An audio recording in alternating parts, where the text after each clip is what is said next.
एवढ्या वर्षामध्ये कागल शहरामध्ये शिक्षणाच्या हिशोबाने काय डेव्हलपमेंट झालेली आहे याचाही आपल्याला विचार केला पाहिजे. मी एक बँकेशी चर्चा केली. आता आमच्या माता भगिनीच आहेत. माता भगिनींना काही ना काहीतरी आपल्याला उद्योग सुरू करायचे आणि माझं मत आहे की त्यासाठी त्यांना अर्थसहाय्य लागतो.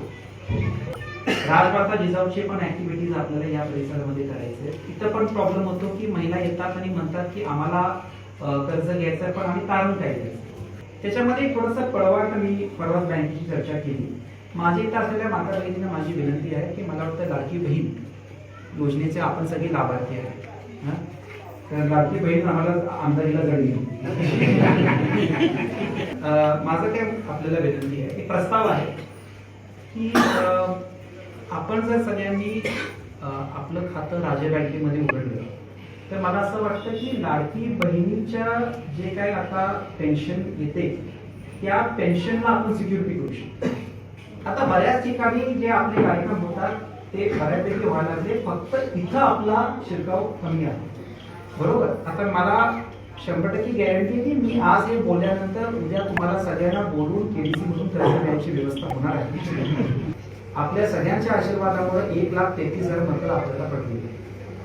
3 गट एका बाजूला, लाडकी बहीण एका बाजूला, हे सगळं असून आणि सगळ्या जगातल्या राज्या जिल्ह्यामधल्या सगळ्या संस्था एका बाजूला, आमच्या शाहू ग्रुपच्या संस्था फक्त राहिल्या तर हे सगळं असून मला आवर्जून एक गोष्ट सांगायची आहे की आज राज्यामधल्या मंत्रिमंडळामध्ये जेवढे मिनिस्टर सर्वाधिक कमी मतं निवडलेले मंत्री म्हणजे सर्वाधिक कमी मतं निवडलेले मंत्री पाहिजे की एवढ्या वर्षामध्ये कागल शहरामध्ये शिक्षणाच्या हिशोबाने काय डेव्हलपमेंट झालेली आहे याचाही आपल्याला विचार केला पाहिजे.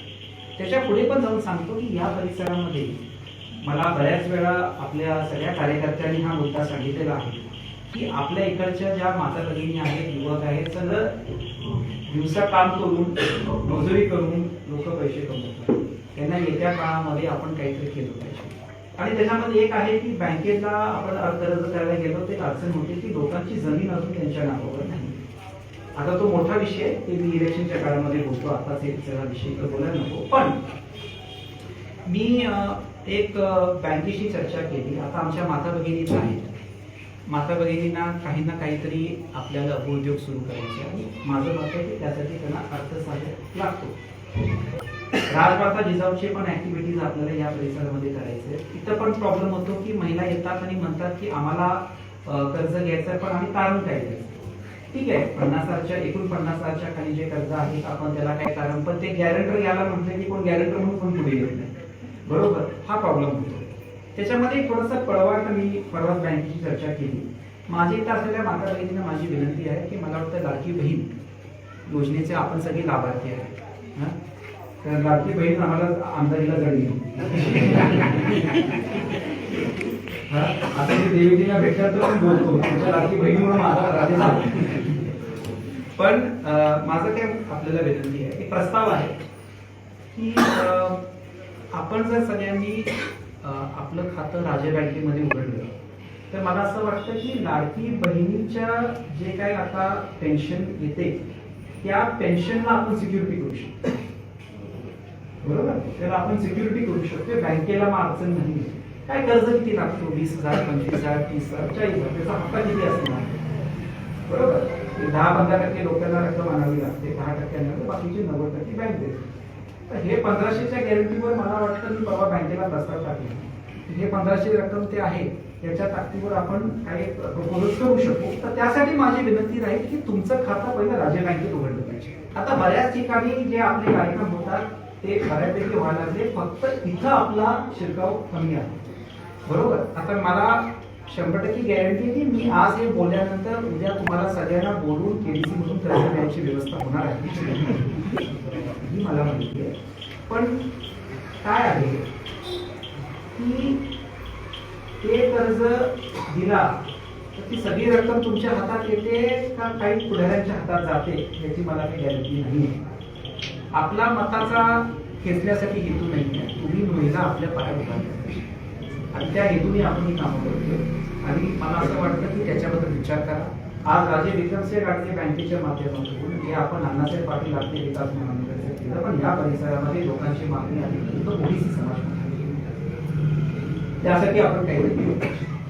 आणि त्यासाठी मी आपल्याला सांगतो की ओबीसी महामंडळ जे आहे त्या ओबीसी महामंडळच्या मार्फत राजीव विक्रमसिंग घाटगे बँकेने आता करार पण केलेला आहे. ते करार केल्यामुळं आता आम्ही एक 10-12 प्रस्ताव, मला ते शेळी मिठीचा पण एक प्रस्ताव आपण आता परवाच एक कोणतरी शिरोडमधून मला कोणते मेसेज केला की त्या मुलाला ते कर्ज मिळाले. तर माझं मत आहे की त्याचं पण तुम्हाला प्रस्ताव टाकायचे असतील ओबीसी महामंडळाचे तर आपल्या बँकेमार्फत करा. MSME नावाचं खातं आहे, युवकांनी ऐकून घ्या, केंद्र शासनाचं खातं आहे, मायक्रो स्मॉल मीडियम एंटरप्राइज. ऐकले का मुलांनी, ऐकले का? हे केंद्राचं खातं आहे.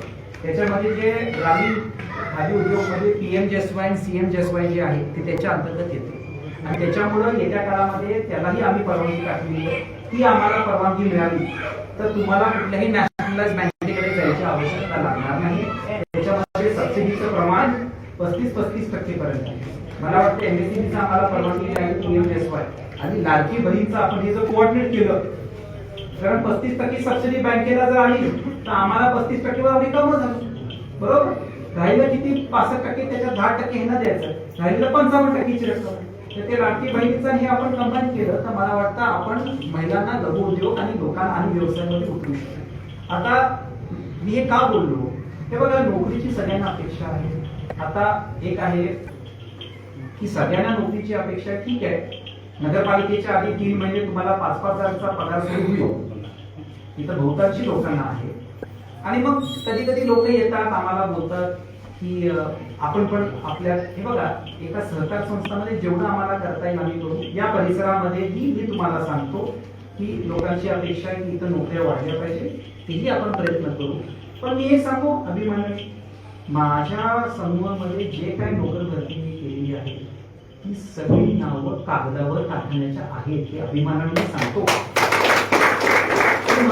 ठीक आहे, मी 3 कामं केली पण 3 मुलं कागदावर, बरोबर. त्या सगळ्या मुलांचे नोकऱ्या लागून लग्न झालेली आहेत. आणि त्याच्यामुळे मला असं म्हणायचं की या ज्या गोष्टी मी आपल्याला बोललो या गोष्टीचा विचार करा, या गोष्टीचा पुढे आपल्याला उपयोग करायचा आहे आणि त्या माध्यमातून आपण काम करू. जेवढे काही लाभार्थी आहेत त्यांना आपण लाभाचे काम राज्य बँकेच्या माध्यमातून आपण देत आहोत. मला वाटतं संजय गांधीचे जे काही पेन्शन धारक आपण केले त्यांना आपण घरपोच पेन्शन पण द्यायचं काम करू, हेही महत्वाचा विषय आहे. आणि या सगळ्या मार्ग आता BGMTच्या कर्जासाठी पण मी मगाशी राहून गेलं, आपलं कुठलं महामंडळ ते नाईक साहेबांनी वसंतराव नाईक महामंडळालाही आपण आता करार करतो.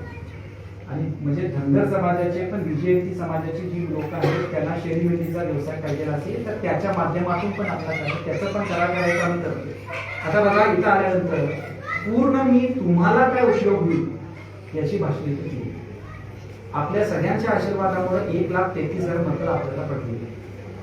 3 गट एका बाजूला, लाडकी बहीण एका बाजूला, हे सगळं असून आणि सगळ्या जगातल्या जिल्ह्यामधल्या सगळ्या संस्था एका बाजूला, आमच्या शाहू ग्रुपच्या संस्था फक्त राहिल्या तर, हे सगळं असून मला आवर्जून एक गोष्ट सांगायची आहे की आज राज्यामधल्या मंत्रिमंडळामध्ये जेवढे मिनिस्टर आहेत सर्वाधिक कमी मतं निवडून आलेले मंत्री म्हणजे सर्वाधिक कमी मतं निवडून आलेले मंत्री आणि 1,33,034 मतं आम्हाला पडलेली आहे. मला वाटतं की या परिसरामध्ये अजून आपल्याला काम करून लोकांचा विश्वास कमवायला लागणार. त्याच्या पुढे जाऊन सांगतो की इकडचे सगळे आमचे कार्यकर्ते, मला जी काही मतं पडली, कसं खरं म्हटलं तर ह्याच्यापेक्षा जास्त खड्डा पडायला पाहिजे, पण तो पडला नाही, कारण माझे सगळे कार्यकर्ते घर टू घर गेले आणि लोकांपर्यंत पोहोचले. आता विषय असा राहिला की येत्या काळामध्ये या परिसरामध्ये जे आपण आता मी जे काही भाषणामध्ये गोष्टी बोलतोय ही लोकांपर्यंत तळागाळात पोहोचण्याचा माझा मानस आहे. एक कार्यक्रम आयोजित केल्याबद्दल सगळ्या कार्यकर्त्यांचं मी अभिनंदन करतो.